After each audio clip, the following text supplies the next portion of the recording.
Lockdown से पहले गीता के घर का नजारा कुछ ऐसा था कि रोहन ऑफिस जाता था और शिविन स्कूल। जिनके घर से जाने के बाद गीता काम खत्म करके बाकी समय आराम करती थी।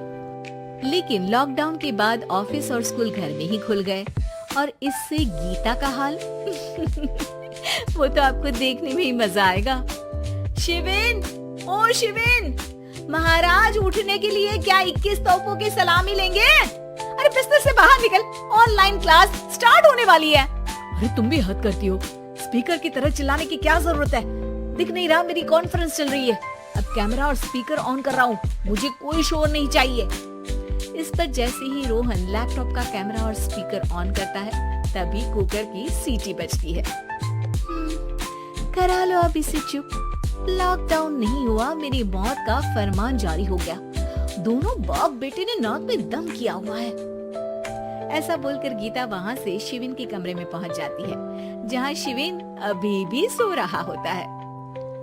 ओ आलसी, अब अगर 5 मिनट में नहीं उठाना तो आज तेरा गेम और यूट्यूब कैंसिल। माँ की बात सुनकर शिविन बिना 1 मिनट गंवाए उठ खड़ा होता है। उठ गया, अभी नहाकर भी आता हूँ। ये नाटक कहीं और, मुंह पर गीला कपड़ा मार और पढ़ने बैठ। शिविन की ऑनलाइन क्लास स्टार्ट हो जाती है, जिस पर गीता उसे वहाँ बिठाकर रसोई में चली जाती है। थोड़ी देर में उसे कमरे से कुछ आवाज सुनाई देती है, जिसे सुनकर वो कमरे में वापस आती है। हाय राम, तुझे क्लास अटेंड करने के लिए बोला था, कैमरा ऑफ करके बिस्तर पर नाचने के लिए नहीं बोला था। मम्मी मुझे कुछ समझ नहीं आ रहा, आप बाद में पढ़ा देना ना, वैसे भी अटेंडेंस तो लगी गई है। हाँ बेटा, जरूर बन जा, तू अभी से हम सबका बाप बन जा। अरे नहीं मतलब कहाँ से लाते हो इतना दिमाग, और पढ़ाई करते हुए ये चला कहाँ जाता है? नाइस क्वेश्चन, दिमाग से पूछकर बता दूंगा। शिविन की बातों से परेशान होकर गीता उसे मारने के लिए जैसे ही आगे बढ़ती है तभी वो कमरे से बाहर भाग जाता है। अब शिविन आगे आगे और गीता हाथ में चप्पल पकड़े उसके पीछे पीछे पूरे घर में दोनों घूम रहे होते हैं। इसी बीच वो रोहन के पास पहुंच जाता है और शिविन को मारने वाली चप्पल रोहन के लैपटॉप पर जाकर गिरती है। ओए माँ! मम्मी, अब पापा को चप्पल मार रही हो? वो आज तक के रिपोर्टर, चुपचाप जाकर क्लास अटेंड कर ले, नहीं तो अगली तेरे पीछे लगेगी। इस पर शिविन वहाँ से चला जाता है, जिसके बाद रोहन गीता से कहता है, इस सर्कस के लिए कुछ बोलना चाहोगी? अरे क्या करूं, जब से तुम दोनों घर में रहने लगे हो, घर अपने आप ही सर्कस बन गया है और मैं तुम्हारी नौकर। कभी बेटी को संभालो तो कभी बाप के नखरे उठाओ। इन्हीं सब उथल पुथल में दिन बीतते रहते हैं, जिसमें हर रोज घर के अंदर कुछ नया सियप्पा खड़ा मिलता है, जो ज्यादातर शिविन और रोहन के ऑनलाइन स्कूल और ऑफिस से रिलेटेड ही होता है। एक सुबह, शिविन चल उठ, आज की क्लास जल्दी है। कैमरा ऑफ करके आप अटेंड कर लो। अरे ऐसे छित्तर पड़ेंगे, दादी नानी सब एक साथ याद आ जाएंगी। गीता की लाख मशक्कतों के बाद क्लास तो खत्म हो जाती है, लेकिन उसके बाद शिविन फोन इस्तेमाल करते हुए इंस्टाग्राम रील बनाने लगता है। रसोड़े में कौन था? तुम थी, मैं थी, कौन था? कौन था? हाँ, मैं गरीब हूँ। अरे ओ गरीब के बेटे, आजा, मैं बनाती हूँ तुझे गरीब। मैं बताती हूँ रसोड़े में कौन था।